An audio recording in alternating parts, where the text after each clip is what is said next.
आप सभी भाई बहनों का आध्यात्मिक ज्ञानात्मक चैनल की ब्रह्म मुहूर्त ज्ञान उपदेश कक्षा में एक बार फिर स्वागत है।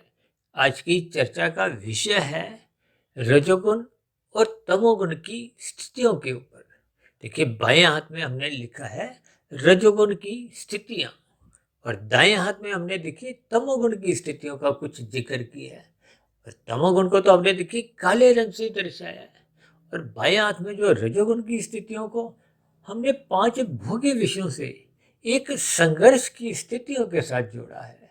जबकि तमोगुण में हमने छीना झपटी यानी कि अनीतिगत कार्य। छीना झपटी का अभिप्राय तो देखिए एक बहुत ही साधारण शब्दों में जो चीज आपकी स्वयं की हक द्वारा, कृत्य द्वारा, प्रयास द्वारा, कर्म द्वारा कमाई नहीं गई, यानी कि आपने दूसरे के हक पर अपना अधिकार जमा लिया, इसी को ही छीना झपटी कहो। किसी भी परिस्थितियों में देखिए ये एक तामसी स्थितियां हैं, यानी कि ये एक निषेध कर्म है। शास्त्र भी आपको हमें इन निषेध कर्मों से बचने की बार बार निर्देश देते हैं और कानून के अंतर्गत भी इन सभी बुराइयों से बचने का निर्देश दिया जाता है। और जब जब कोई मनुष्य देखिए इन बने हुए कानूनों का उल्लंघन करता है तो उसको पुलिस द्वारा पकड़ लिया जाता है, फिर न्यायालय में पेश करते हुए उस पर उचित प्रकार का देखिए एक मुकदमा चलता है। देखिए ये एक बहुत ही साधारण स्थिति है। हालांकि हमारा देखिए ये जो रजोगुण और तमोगुण की स्थितियों पर विशेष चर्चा हम इसलिए भी करते रहते हैं क्योंकि आपके हमारे जीवन में आज तमोगुण और रजोगुण की स्थितियां ही बनी हुई हैं। क्योंकि कल युग का विशेष प्रभाव अक्सर एक साधारण मनुष्य के जीवन में दिन प्रतिदिन ये बढ़ता जा रहा है, जिसके फलस्वरूप समाज में ये सभी अराजक स्थितियां समाज में अक्सर देखने को मिलती हैं।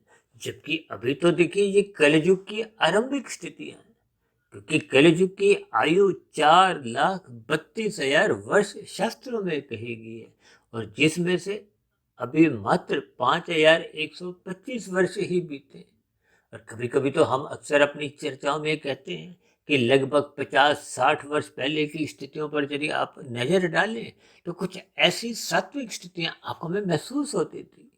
देखिए 40-50 वर्ष पहले की फिल्में देखने पर भी मनुष्य परमात्मा से जुड़ जाता था, उसमें सहज ही एक देशभक्ति के प्रति एक विशेष उमंग जागती थी। जबकि आज इस की परिस्थितियों में भले ही मनुष्य सत्संग करता हुआ दिखाई देता है, ये सभी स्थितियां फिर भी उसके जीवन में सात्विक स्थितियां बनाने में कमजोर बनी रहती हैं, जिसके फलस्वरूप मनुष्य का तमोगुण बिगड़ता जा रहा है।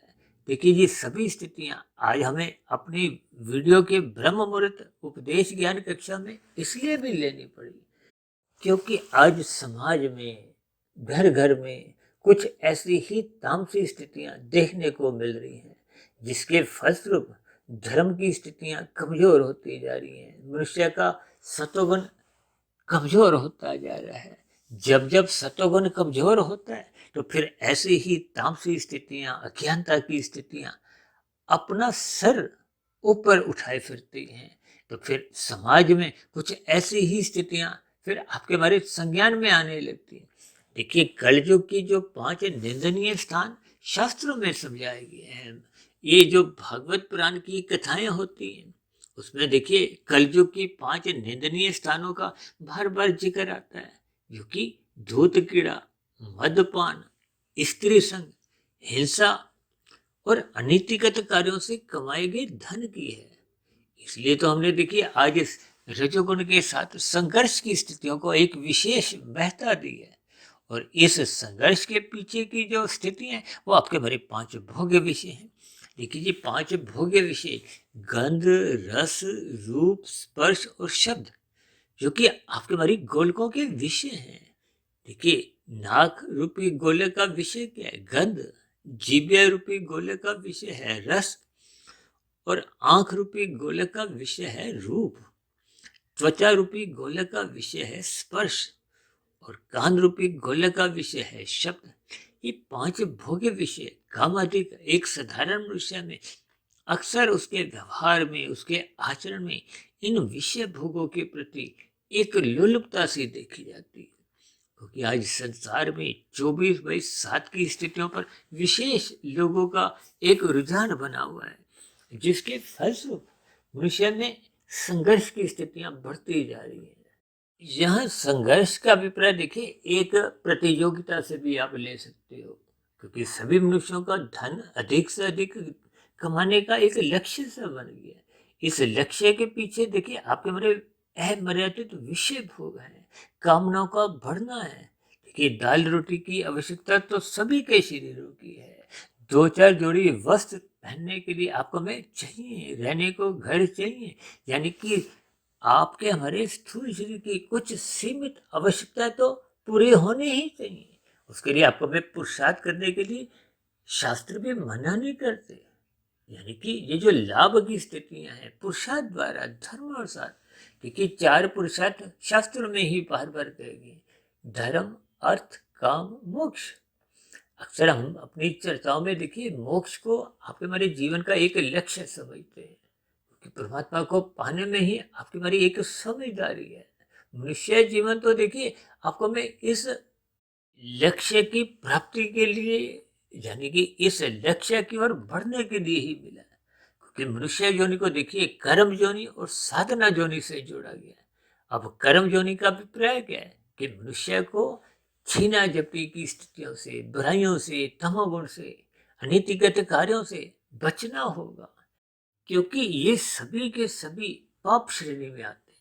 ये जो शास्त्रों में बार बार एक तामसी स्थितियों का, कलयुगी स्थितियों का जो वर्णन आता है, उन स्थितियों का जब मनुष्य संग करने का एक मन में विचार करने लगता है, तो सहज ही कब कितने मनुष्य से पाप कर्म होने लगते हैं, मनुष्य को स्वयं भी इसका बोध नहीं होता। इसलिए तो बार बार कहा जाता है कि मनुष्य को अपने रजोगुण को धर्म की लगाम से नियंत्रण में रखना चाहिए। ये धर्म का अभिप्राय देखिए सत्वगुण से लिया जाता है, लगाम से लिया जाता है, ब्रेक से लिया जाता है। अब आप और हम भाई बहन देखिए दिन रात जो अपनी गाड़ियां चलाते हैं, स्कूटर, कार, मोटरसाइकिल, इन सभी स्थितियों में आपके मेरे उस वाहन में ब्रेक का होना एक बहुत ही आवश्यक है। जिस वाहन में देखिए ब्रेक नहीं हो, उस वाहन को तो कोई भी मनुष्य चलाना पसंद नहीं करता। लेकिन आज व्यवहार में आपके हमारे जीवन में सत्वगुण की न्यूनता होती जा रही है, यानी कि आपके हमारे जीवन में मर्यादाएं घटती जा रही हैं, धर्म प्रथम स्थान से हटता जा रहा है। तो फिर भी ऐसी स्थिति विशेष में हम रजोगुण का संग करते हैं, ये 5 भोग्य विषयों की गलियों में यूं ही आवारागर्दी करने लगते हैं, या यूं को कि देखिए हम भोगों की वर्षा में बिना सतोगुनी छाता के ही घूमने लगते हैं। तो फिर ऐसी स्थितियों में ये रजोगुनी भोग विषय आपको हमें तमोगुण में सहज ही धकेलने लगते हैं, गिराने लगते हैं। देखिए आज की वीडियो का विषय बहुत ही सरल होते हुए भी हम इन सभी स्थितियों के भावार्थ को समझ नहीं पाते। आपका हमारा मिला हुआ जीवन हर क्षण छोटा होता जा रहा है, आपके हमारे स्थूल शरीर की मृत्यु नजदीक आती जा रही है। यानी दूसरे सरल शब्दों में आप यूं को कि कर्म करने का जो एक समय है वो घटता जा रहा है। देखिए जब हम कभी कोई भौतिक एक परीक्षा में भी बैठते हैं, वहां 2 घंटे की 3 घंटे की परीक्षा होती है। पहला घंटा बीता, दूसरा घंटा बीता, तीसरे घंटे में तो अच्छे अच्छे परीक्षार्थी भी देखिए जो उस परीक्षा में बैठे होते हैं वो भी सचेत होने लगते हैं। इसका अभिप्राय क्या है? देखिए बचपन अवस्था को आप प्रथम घंटे की आप स्थिति समझ सकते हो, दूसरे घंटे की स्थिति को आप युवा अवस्था, एक प्रौढ़ अवस्था से भी समझ सकते हो, जबकि तीसरा और अंतिम घंटे को आप वृद्धावस्था से आपको हमें चिंतन करना चाहिए। क्योंकि शास्त्र ही बार बार कहते हैं बचपन अवस्था अबोध मानी जाती है, उसको सत्वगुण के प्रति कोई विशेष आकर्षण नहीं होता।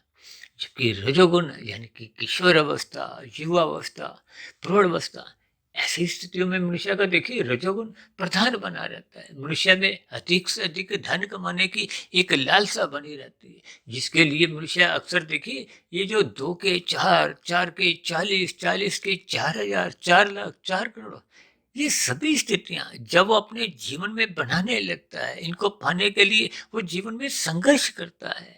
देखिए इस संघर्ष की स्थितियों में शास्त्र भी आपको में जाने पे कोई रोक टोक नहीं करते, लेकिन ये सभी देखिए भौतिक उपलब्धियां मनुष्य अपने जीवन में जितने भी स्तर पर प्राप्त कर भी लेता है, तब भी इन विषय भोगों को भोगने के लिए मनुष्य के पास देखिए स्थूल शरीर के स्तर पर भी, अब जैसे प्रौढ़ अवस्था के बाद आपके हमारे शरीर की जो एक भोग्य घुलते हैं वो भी कमजोर होने लगती है।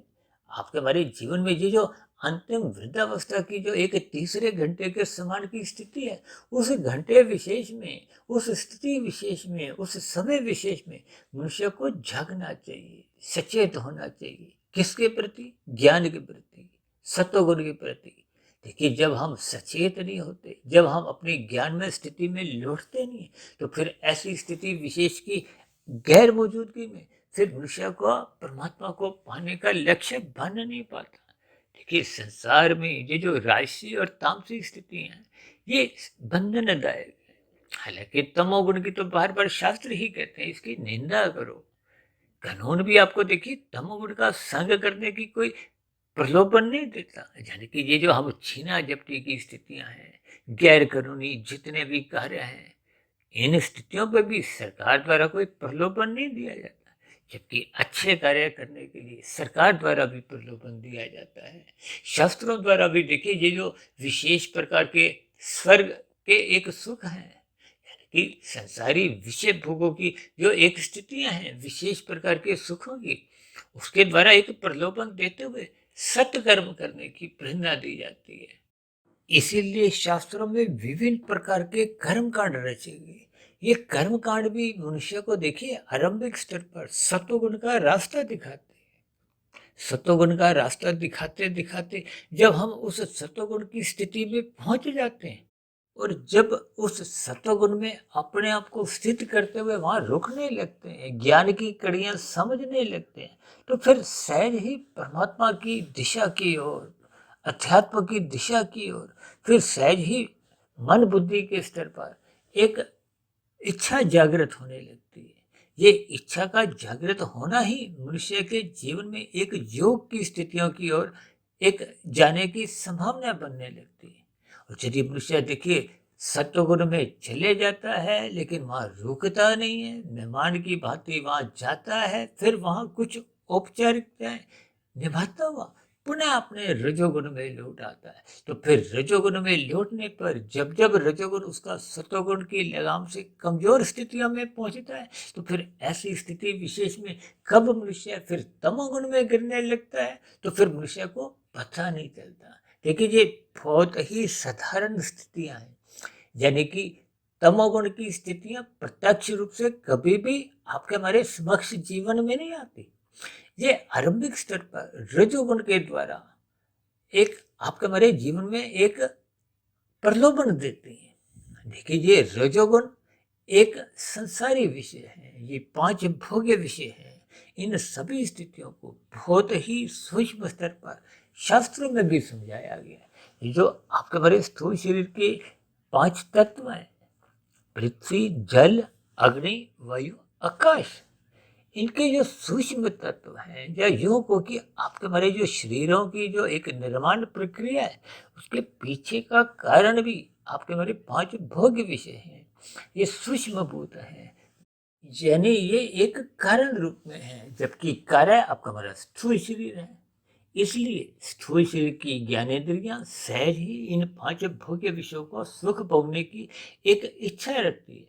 ये इनका एक सजातीय संबंध है। इसीलिए तो देखिए अर्थ और काम को धर्म की मर्यादाओं में रखा गया है। शास्त्रों में तो स्त्री पुरुष का जो एक आपसी आकर्षण है, इसको भी रजोगुण से जोड़ा गया है। इसलिए तो आपके हमारे जीवन में ये जो 16 संस्कारों में एक विवाह का जो एक युवावस्था में एक संस्कार की एक शास्त्रों में स्थितियां बताई गई हैं, ताकि मनुष्य का ये जो स्त्री पुरुष का जो एक आकर्षण है, वो एक धर्मानुसार हो। देखिए ये सभी स्थितियां सूक्ष्म स्तर पर जब जब आपको में समझ में आने लगती हैं तो मनुष्य का जीवन मर्यादित बना रहता है, संतुलित बना रहता है। शास्त्रों के अनुसार आपकी हमारी दिनचर्या एक व्यवस्थित बनी रहती है, अनुशासन में रहती है। इसीलिए तो बार बार कहा जाता है कि सत्संग करना मनुष्य के जीवन में एक अनिवार्य स्थिति है। यदि मनुष्य सत्संग नहीं करता तो फिर ऐसी स्थिति में ये सत्संग का अभिप्राय देखिए धर्म की स्थिति से है। धर्म जब जब प्रथम स्थान से हटा दिया जाता है या हट जाता है, जब जब अर्थ और काम अमर्यादित होते हैं तो फिर अर्थ और काम ये बिगड़ने लगते हैं। आज समाज में देखिए ये अर्थ और काम, अर्थ का अभिप्राय देखिए तामसी स्थितियों से है, काम का अभिप्राय राशि स्थितियों से है। देखिए इन सभी स्थितियों के आपको में जैसे जैसे सूक्ष्म स्तर पर भावार्थ समझ में आते जाएंगे तो आपको मेरा मिले हुए जीवन में ये जो संघर्ष की स्थितियां भी एक मर्यादा में रहेंगी। और फिर जब ये आपका रजोगुण मर्यादा में आ जाता है तो फिर मनुष्य का तमोगुण में गिरने की संभावना समाप्त हो जाती है। इसीलिए शास्त्रों में बार बार कहा गया है सतोगुण की प्रशंसा करो ताकि हम उससे जुड़े। रजोगुण के प्रति कभी भी प्रशंसा शब्द नहीं आया। रजोगुण के प्रति बार बार कहा जाता है इसकी उपेक्षा करो, इसके प्रति उदासीन रहो। आज मनुष्य का देखिए रजोगुण बिगड़ता जा रहा है, विषय भोगों के प्रति आसक्ति बिगड़ती जा रही है। ये बिगड़ती हुई आसक्ति ही मन बुद्धि के स्तर पर विभिन्न प्रकार की भोग इच्छाएं भड़काती हैं। रात को अक्सर जो हम भर भर कहते रहते हैं कि मौनात्मक स्थितियों से मनुष्य को बचना चाहिए, रात को जल्दी सो जाना चाहिए, तो ये मौनात्मक स्थितियां भी आपके हमारे जीवन में भले ही प्रत्यक्ष रूप से तमोगुण नहीं भी बढ़ाती हो, क्योंकि तमोगुण का अभिप्राय देखिए नींद से भी लिया जाता है, पदार्थों से भी लिया जाता है, अनीतिगत कार्यों से भी लिया जाता है। जब जब आपकी हमारी मौनात्मक स्थितियां बिगड़ती हैं, स्थूल शरीर के स्तर पर भोग बिगड़ने लगते हैं, तो फिर ऐसी स्थिति विशेष में मनुष्य का सतोगुण के प्रति कोई रुचि नहीं रहती। तो फिर ऐसे मनुष्य देखिए रात को देरी तक जागते भी हैं और सुबह ब्रह्म मुहूर्त में सोए रहते हैं। तो फिर ऐसी स्थितियों में उनका सतोगुण कमजोर होता जाता है, तमोगुण बढ़ता जाता है। तो फिर दिन में जब रजोगुण की स्थितियां, संसारी स्थितियां आपके हमारे जीवन में प्रवेश करती हैं तो फिर संसारी आकर्षण को हो, भोग विषय को हो, उन भोग्य विषयों की गलियों में मनुष्य फिसलता जाता है। देखिए ये बहुत ही साधारण स्थितियां हैं। ये तीन गुणों के खेल को स्वयं भगवान श्री कृष्ण जी ने एक गुणतम ज्ञान से जोड़ा है। इन तीन गुणों का ही ज्ञान समझ में आने पे ही आपको मैं अपने स्थूल शरीर, सूक्ष्म शरीर और कारण शरीर की स्थितियों का ज्ञान विज्ञान समझ में आने लगता है। देखिए माता के गर्भ में आपके बड़े स्थूल शरीर का निर्माण होता है। स्थूल शरीर की ही एक समय विशेष के बाद बचपन अवस्था, युवावस्था, वृद्धावस्था के बाद मृत्यु स्थूल शरीर की होती है। और स्थूल शरीर के स्तर पर हम जैसे जैसे कर्म करते हैं, चाहे वो संघर्ष की स्थितियां हों, चाहे वो निषेध कर्म, पाप कर्म की स्थितियां, छीना झपटी की स्थितियां, निषेध कर्मों की स्थितियां, दोनों ही स्थितियों में आपका हमारा कर्मशय बनता है। और मनुष्य योनि की प्राप्ति तो तभी होती है जब संचित कर्मों में पुण्य कर्मों की कम से कम 51% की स्थिति होती है। और यदि ये स्थिति कमजोर पड़ जाती है तो पाप कर्मों की स्थितियां बिगड़ जाती हैं। यानी कि मनुष्य के जीवन में जब जब तमोगुण की प्रधानता होती है, भले ही तमोगुण बिगड़ने का मूल कारण तो उसका बिगड़ा हुआ भोगों की आसक्ति है, रजोगुण की स्थितियां हैं। इन सभी स्थितियों के ज्ञान विज्ञान को मनुष्य को समझना होगा। इसीलिए बार बार कहा गया है कि मनुष्य को अपने जीवन में निरंतर सत्संग करते रहना चाहिए। जब जब सतोगुण कमजोर होता है तो फिर रजोगुण बिगड़ता है, यानी कि मनुष्य में फिर सहज ही रजोगुण से फिर तमोगुण बिगड़ने लगता है। शास्त्र तो यहाँ तक भी कहते हैं जब मनुष्य सत्संग नहीं करता तो उसमें पशु वृत्तियां, आहार, मैथुन, निंद्रा, भय की स्थितियां, ये पशु वृत्तियां ही अपना खेल दिखाने लगती हैं। यानी कि जब पशु वृत्तियां बढ़ने लगती हैं तो फिर आपकी हमारी जो धर्म की स्थितियां हैं वो घटने लगती हैं।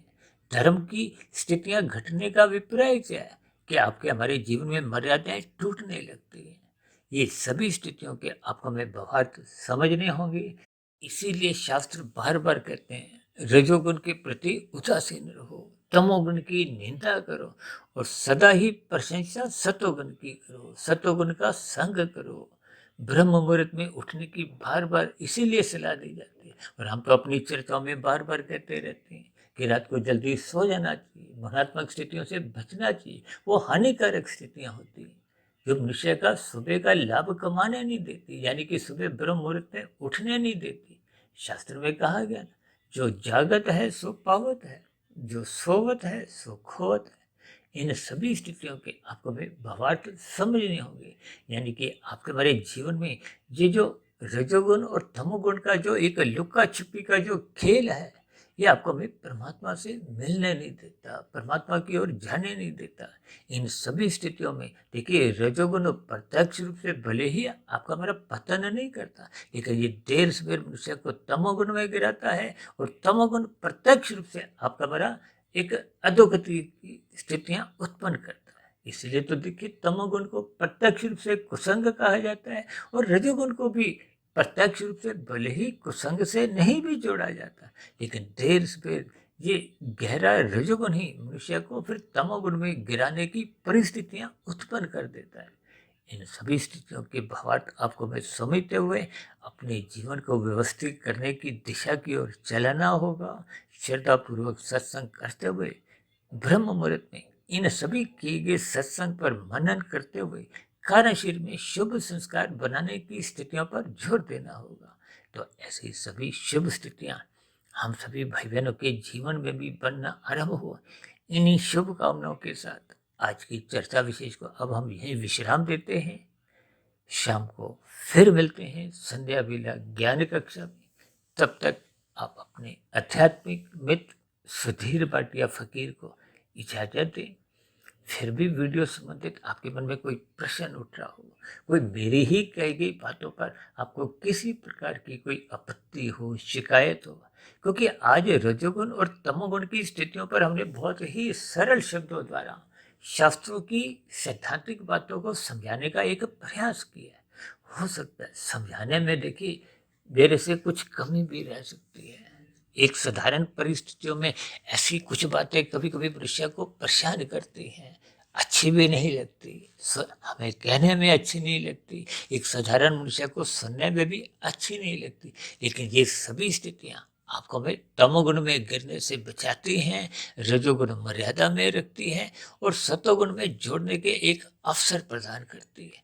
तो इन सभी स्थितियों का आपको हमें लाभ उठाना चाहिए। अब चर्चा विशेष को यहीं विश्राम देते हैं और आप सभी भाई बहनों से विनती करते हैं कि यदि बनी हुई वीडियो विशेष आपको अच्छी लगी हो तो समाज में भी सतोगुणी वातावरण का विस्तार करने के लिए ऐसी सात्विक वीडियो को आप अधिक से अधिक भाई बहनों में शेयर करें, ताकि समाज में भी सतोगुणी वातावरण बनने लगे, लोग अपने अपने धर्म का पालन करने लगे।